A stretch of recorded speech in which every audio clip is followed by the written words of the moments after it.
everyone else, still on the fence and just looking for a chance to try before you buy, then August 29th is when the open beta begins. So there's only one day in it, and then it'll all come to a close on August 31st. This of course means that when the beta does come to a close, we will be a mere 6 days away from Destiny 2 launch, which is insane, unless of course you're on PC, in which case unfortunately you have to wait a little bit longer. But more interestingly, and the main reason I brought all the beta stuff in this video, is that the content will be ever so slightly different. You will still be playing the Homecoming story mission, as well as the Inverted Spire Strike. You'll also be able to test out the new competitive Crucible mode countdown on the Midtown map. However, what's new is that the control game type will instead take place on a new map called Javelin 4.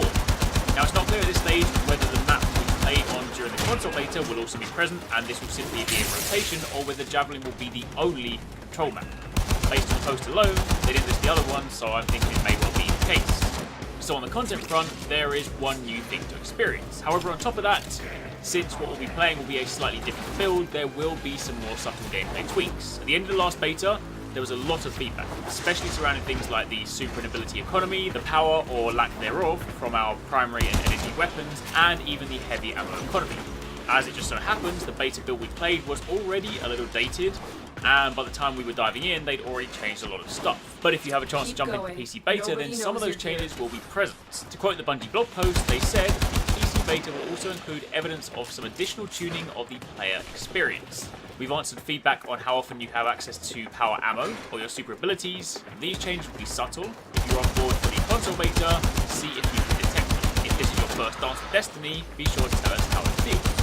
So hopefully when we get to test it in a few weeks, we'll be a little closer to what we could expect Destiny 2 to feel like on September 6th. Now if any of you guys out there want to know what the recommended and minimum specs are for PC, I will link the previous week's blog post down below. Scroll down there and it lists all of these specs that you need to know. One other thing worth calling out, and in truth this won't affect a huge number of you unless you plan to make content on the PC beta or stream it, but they did say that due to their cheap prevention systems they have in place, there's a chance that they'll interfere with some of the communication and streaming apps. What exactly does this mean? Well, it means things like Shadowplay or OBS game capture, like direct game capture, those sort of things might not work. Obviously we won't know for sure, and sometimes these issues vary from person to person based on your setup, but capture software like that directly detects the game. The workaround for this, of course, is to use things like screen capture instead, since that focuses on like the screen as a whole and not specifically the game. And as for communication, it may well interfere with things like Discord or similar apps. But again, until we actually get to jump in, we won't know for sure. They did say in the blog post that these interferences should be minimal, but they did also call them out, so it's something to be aware of. Anyway, the beta information out of the way, let's move over to talk about Crucible. In a recent interview with UK newspaper Daily Star, Lars Bakken spoke about some of the changes, the possibility for 6v6 in the future, trials, and a few other things. So let's start with trials. Obviously at this stage, since they haven't officially announced it, details are still a little vague. If the leaks and rumours are to be believed, then trials will likely be returning as Trials of the Nine, but again at this stage that is still unconfirmed. The first question got straight to the point. So you rework Trials, which is now 4v4, how does that change the dynamic? To which Lars replied, Trials is different. I'm not going to talk too much about any of the nuances and what's different, but it's coming back, and the biggest change is 4v4. Well, there are other changes too, but I believe people will be blown away when they see the Trials stuff. I wish I could talk more about it. Now, of course, that in itself is pretty huge. I mean, Trials of Osiris, as we know it, is Destiny's most competitive mode. Coming around once a week, putting players into a 3v3 elimination style game mode where you rack up consecutive wins in order to net yourself the best prizes, it can get pretty intense. Of course, throwing 2 more players into the mix, turning that into a 4v4 formula, will heavily alter the dynamic. To a certain extent, we've already had a taste of what this might feel like, since Countdown is an elimination style mode. And while the objectives are vastly different, the underlying play is somewhat reminiscent. So if you were a fan of that mode in the beta, then you'll probably like Trials. I, for one, am super excited to see how it's changed. Now, while I am myself more of a PvE player, and my visits to the Lighthouse have more so been out of curiosity than, say, a weekly ritual, if it does still end up leaning more towards the 9, then I'm going to be super interested to see what story implications that brings to the table. But moving on from there, the interview then moved on to ask about some of the larger games, 6v6 Clash, or even 6-person Rumble. And quite simply, Lars replied with, it's gone, or they're gone. Basically, RIP 6v6. He said that at this point it would be very difficult to return to a 6v6 format since the entire Destiny 2 PvP experience was built around a 4v4 model. He did clarify that it's not impossible, it's not something they couldn't do, but since so many of the new systems are reliant on this new format, it would be pretty difficult. So I personally think it would be nice if at some point, maybe not at launch or even the first DLC, but at some point in the future, if they did loosen things up a bit and perhaps roll back in some 6v6 modes, just for say even the casual or quick play modes. But I can understand that at launch they are going to want to focus on their new format, so that's the only stuff we're going to see. Finally, the interview then went on to ask about esports. Since 4v4 is a more competitive format and Bungie has a history in esports, is this a direction we can expect Destiny to go in? To which the answer was that they will have to wait and see. Players are typically the deciding factor on whether or not they want to pursue something in an esport. For sure, the new format is designed to be more competitive, and in that vein, it is entirely possible it could go down that route. But if you follow esports, then you'll know that it's ultimately down to the player base. If you find it competitive and they pick it up and drive it forward, sure, it's something Bungie can help support, but they also can't just push the game out the door and say, yep, it's an esport now, because, again, that relies on player support. So in short, it is something that they are potentially interested in, provided there is interest in it, if that makes sense. Now, outside of that, a few other bits of information. First up, remember the turbines at the end of the first mission, Homecoming? Well, apparently they are being nerfed. Where there were previously 2 turbines, in the final game, there will only be 1. Half the challenge, I suppose. I appreciate if you are just getting started and you're getting used to jumping, perhaps this might have been the first time that you died, maybe you died a few times, but it wasn't really that difficult. I appreciate Bungie are trying to straddle the line whereby they welcome players new to Destiny, whilst also providing plenty for us existing fans to do, and of course if your first mission kills someone a lot, maybe it's not the most welcoming experience, but I do hope this isn't going to be a running trend. Anytime something is slightly difficult, it gets nerfed. After all, challenges make us a better player. Moving on from there, in IGN's Q&A a week back, the one that rounded out their IGN first coverage, most of the questions weren't that exciting in truth, as is often the way in Q&A segments, since all the juicy questions never really get answered, so they also don't ask them. But when asked whether Destiny 2 would have a theatre mode for people to make videos, they said that there won't be one, and they're not sure if the sword glitch will still work since a lot of systems and code have changed.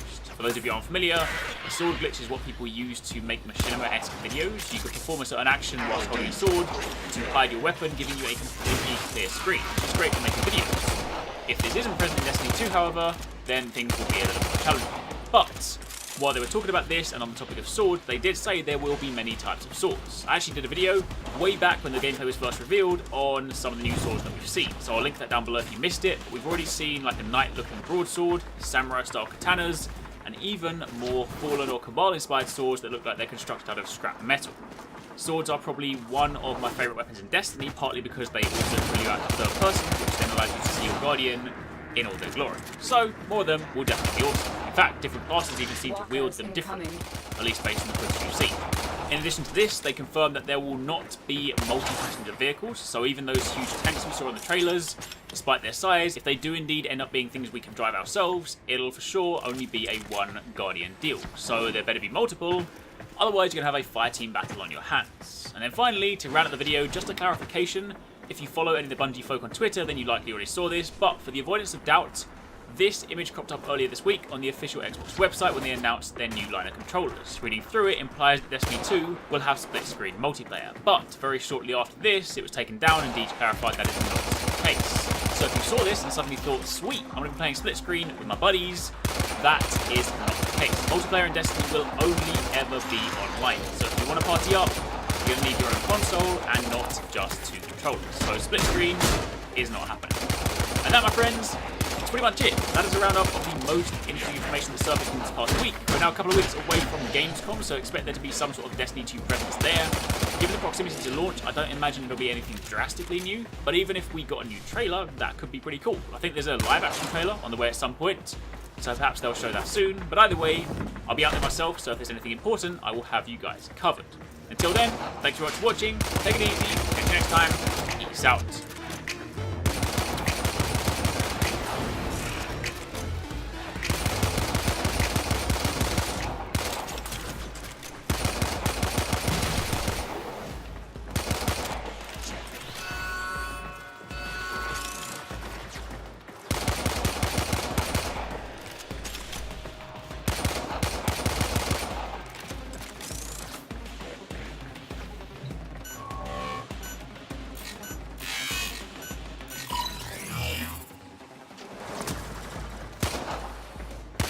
Alarms reset.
Strange.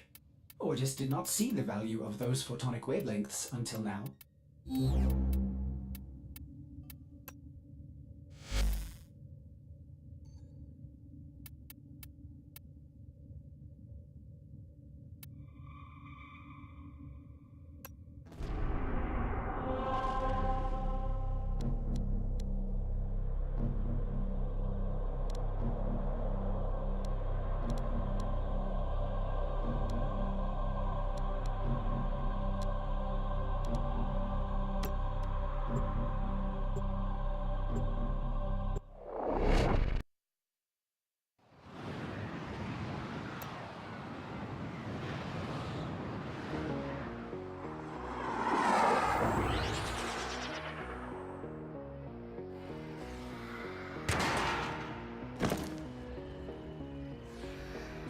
I need you to sabotage this ship's reactor. The reactor is a complex system. Start by removing the coolant cells. My intel suggests there are rich enemy supply caches in the area, but I am unable to pinpoint their exact location. Search them out if you are willing to shoulder the added risk.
Coolant cell extracted.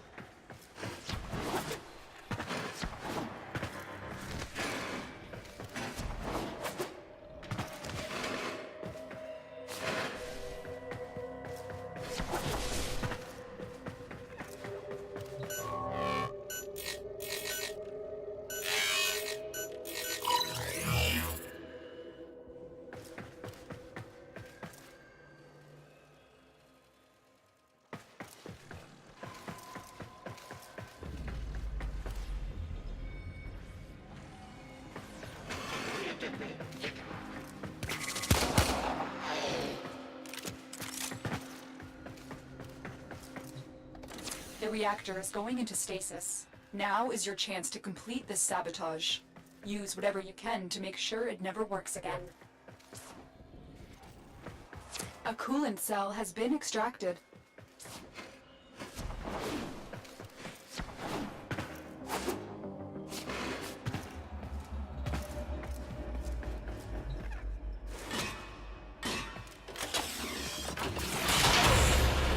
Fuel cell reinserted.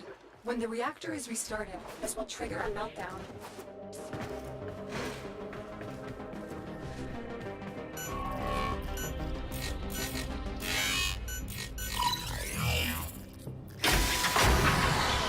Destroy the fuel injectors.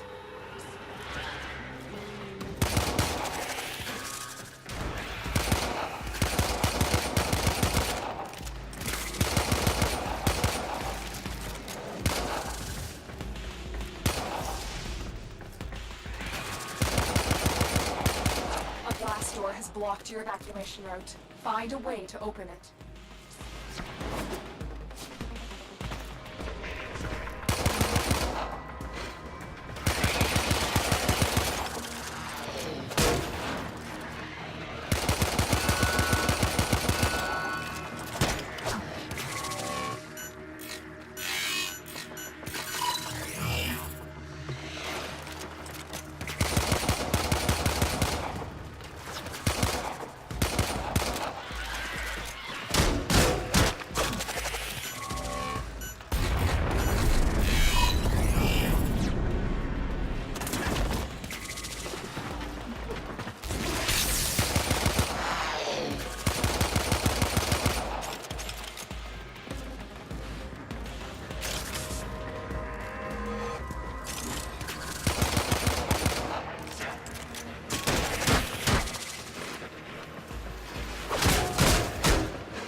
Your sabotage is complete.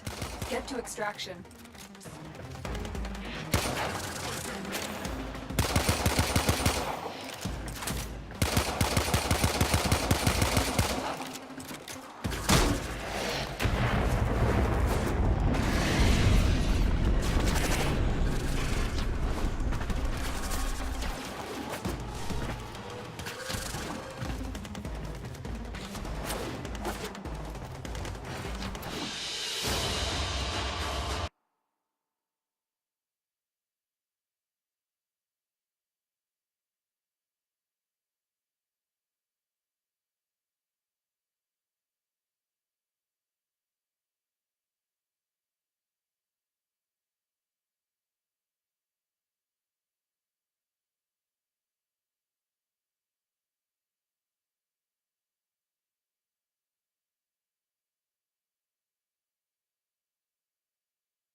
Operator, you have remembered well how the Tenno arm themselves.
Operator? Ordis wonders, what are you thinking about? Very well. Further, Queens.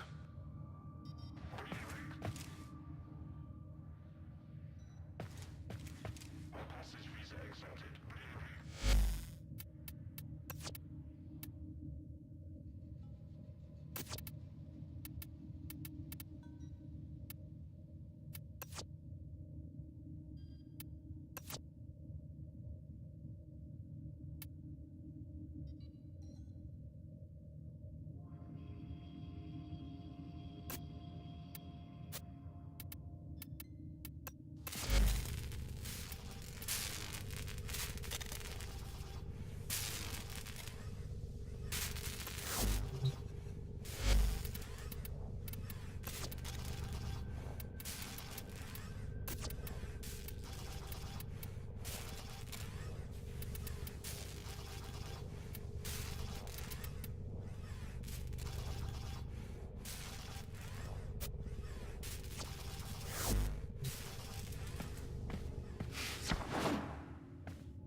This is a mobile defense mission.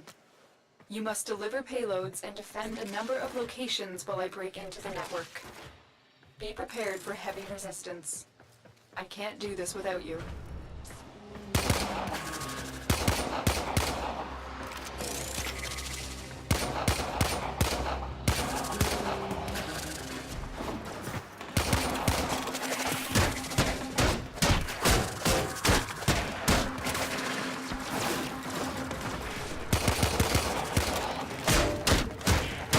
I need access to a terminal. Find one and patch me in. Terminal spotted.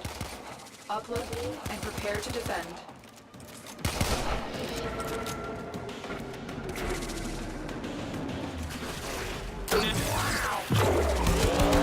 I'm in, Tenno. This will take a moment.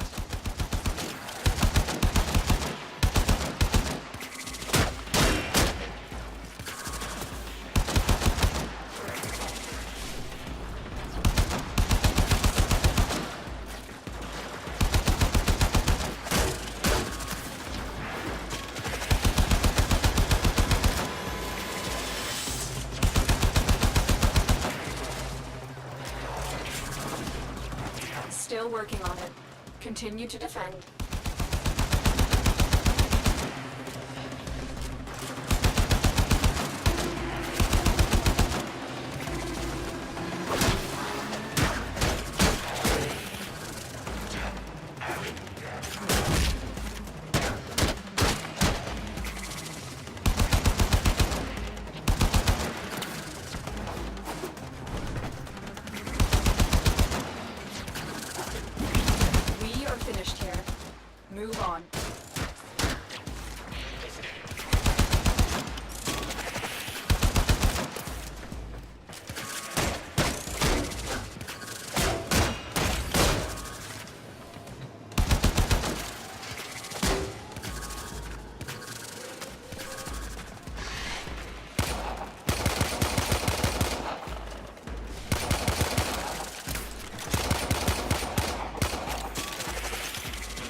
Here is a terminal. Get me in and get ready to defend. Heavy robotic signature detected. Lock and load. I'm in, Tenno. This will take a moment.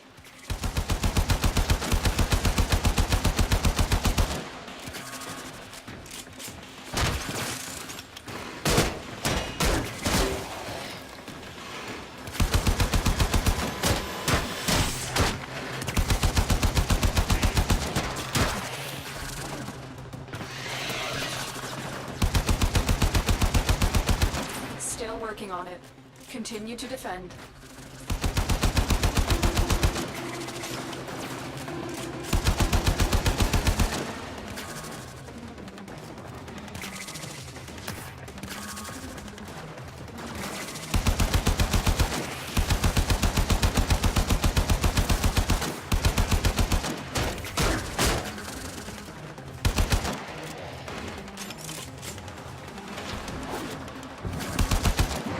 Area completed. Move on.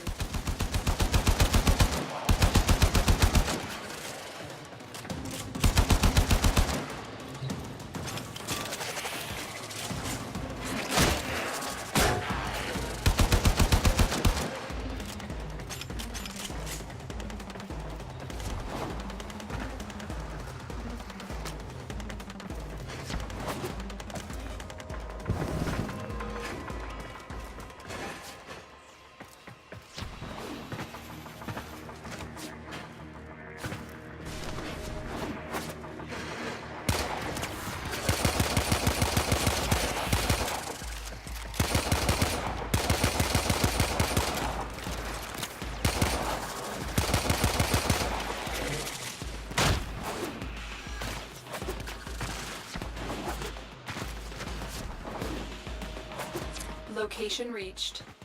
Drop me in and defend our position. I'm in, Tenno. This will take a moment.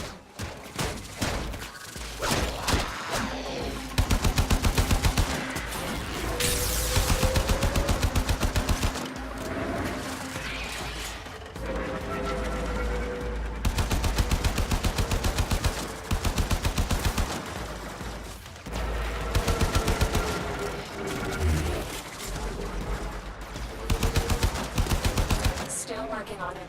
Continue to defend.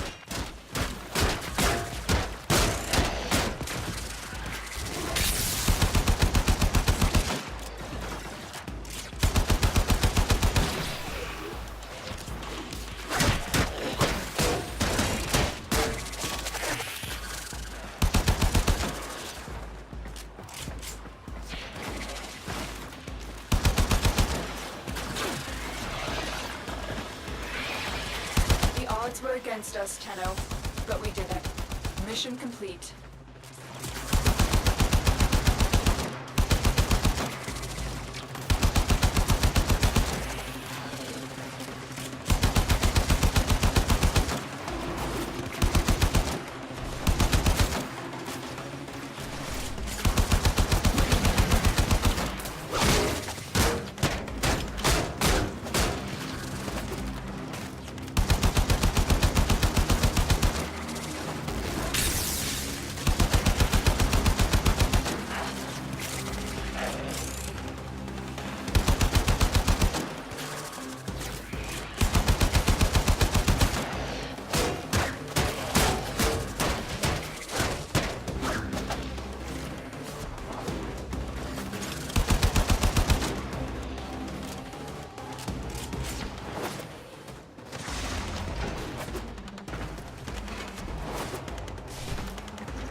Hi, this is Penn Jillette of Penn & Teller, Las Vegas magician. Did 2 tours of duty on Celebrity Apprentice. I spent some time around Trump. I know the way he works. Penn, you raised a ton of money, and a lot of people are going to be very happy with the job you've done. I've just created right now, off the top of my head, a Donald Trump card trick that will illustrate how he's running his campaign. I'm opening this perfectly ordinary deck of cards, and you'll see that they are indeed all different. Now, say the campaign is a card trick, okay? And say the American public have been asked by Trump to pick a card. He fans the cards out like so, and acts like the selection of the card doesn't really matter. It's an old magician's trick. The selection of the card always matters, but you have to be a certain kind of nonchalant if you want to do a force. And say they pick this card right here. Say they pick the Jack of Hearts, and Trump doesn't know that.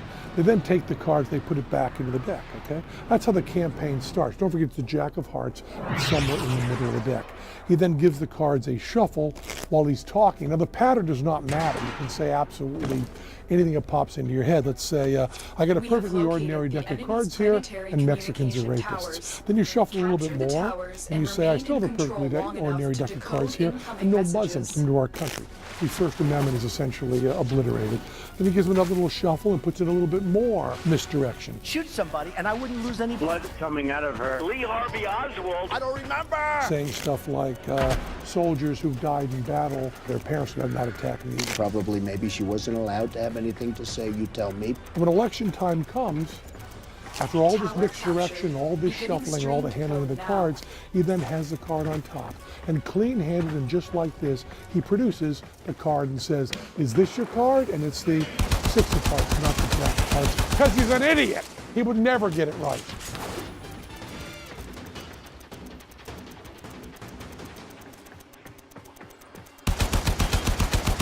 This tower is ours now.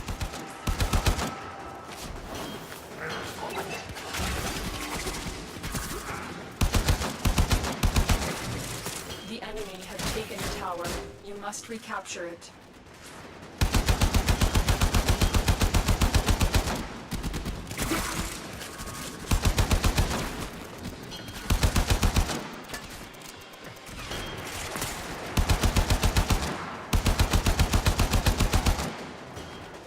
Tower online.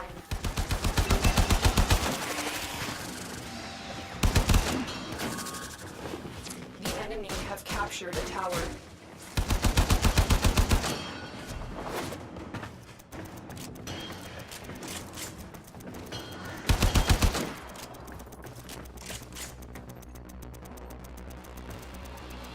You have captured a radio tower.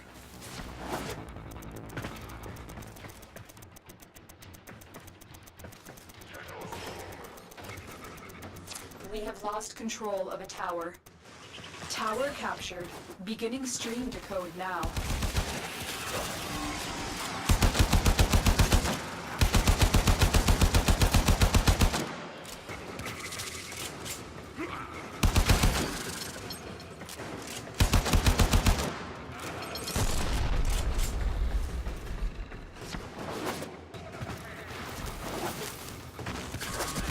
Tower lost.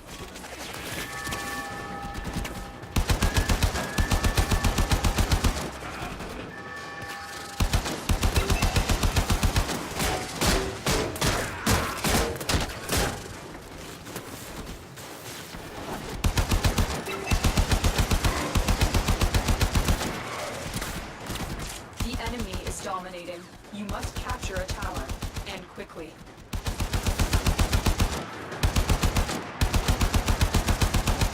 You have captured a radio tower.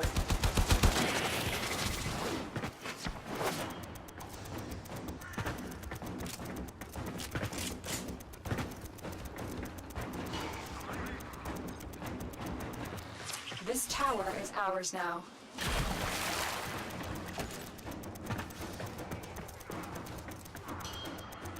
Tower lost. Tower online.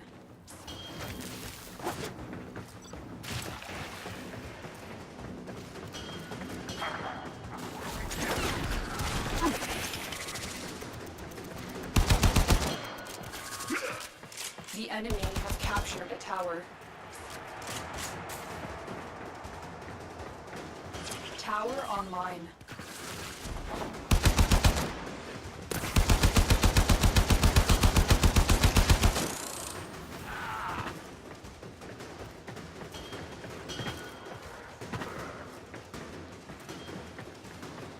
Tower captured. Beginning stream decode now.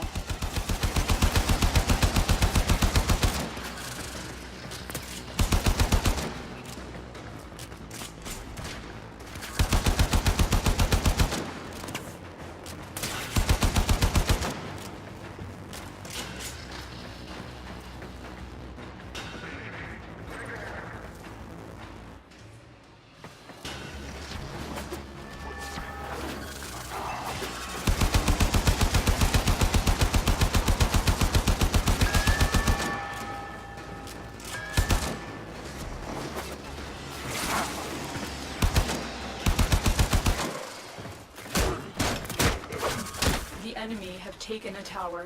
You must recapture it.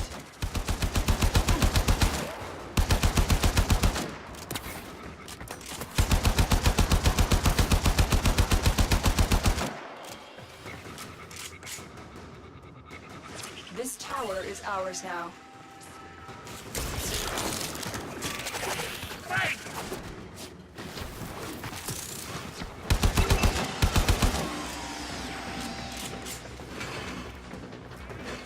We have lost control of a tower.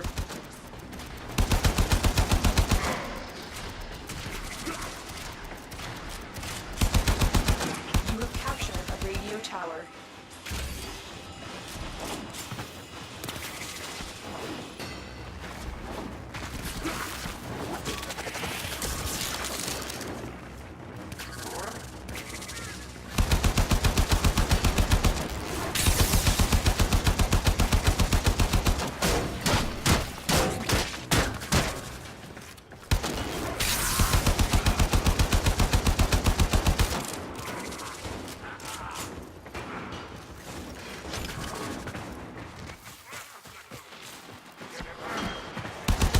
The enemy have taken a tower. You must recapture it.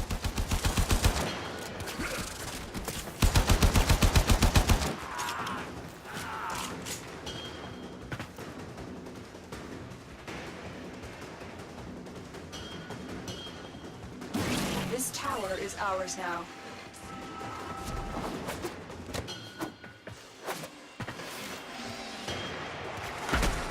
We cannot allow the enemy to learn of our espionage.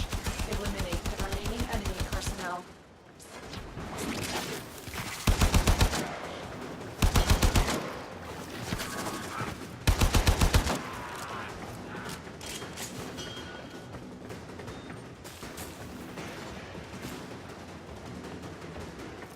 They are broadcasting another message. Make sure the enemy never receives it.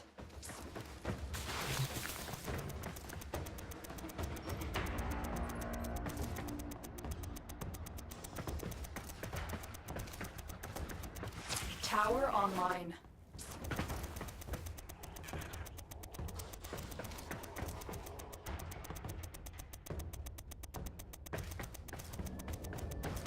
You have captured a radio tower. We have lost control of a tower. Tower captured. Beginning stream decode now.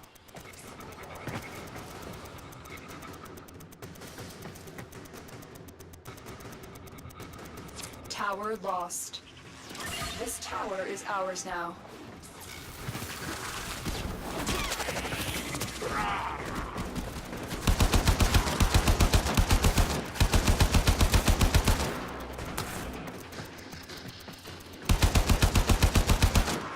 You have captured a radio tower.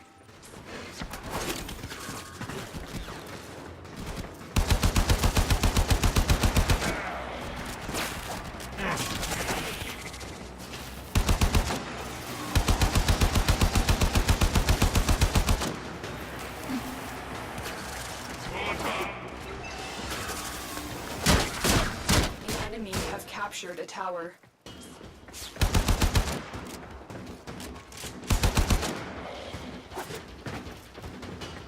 We have lost control of a tower. Tower captured. Beginning stream decode now.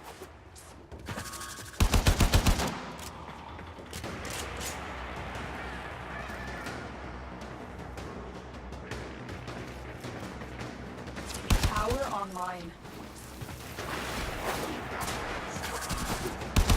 The enemy have taken a tower.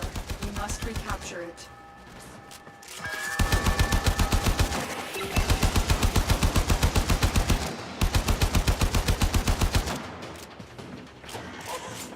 You have captured a radio tower.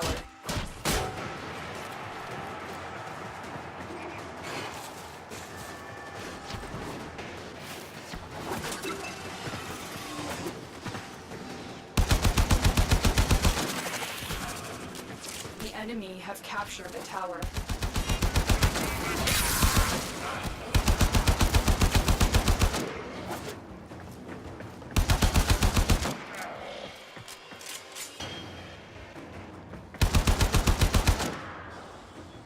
Tower captured. Beginning stream decode now.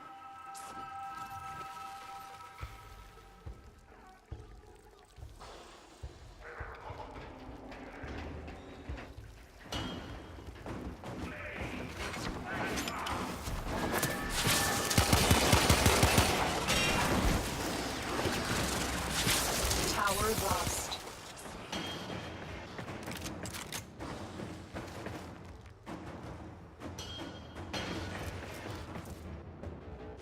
This tower is ours now.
We have successfully decoded the message. Clear the area.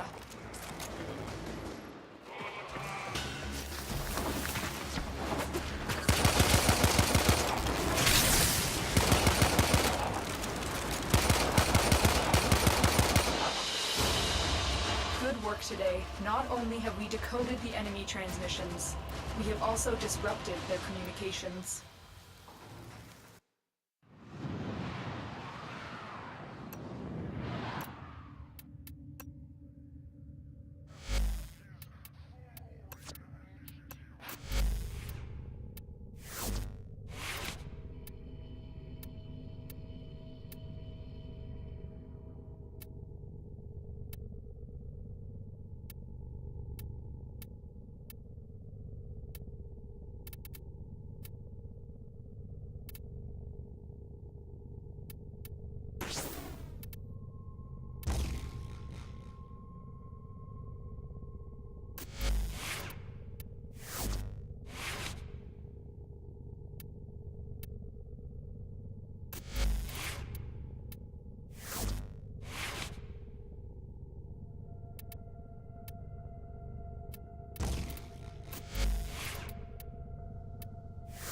Operator, you have remembered well how the Tenno arm themselves.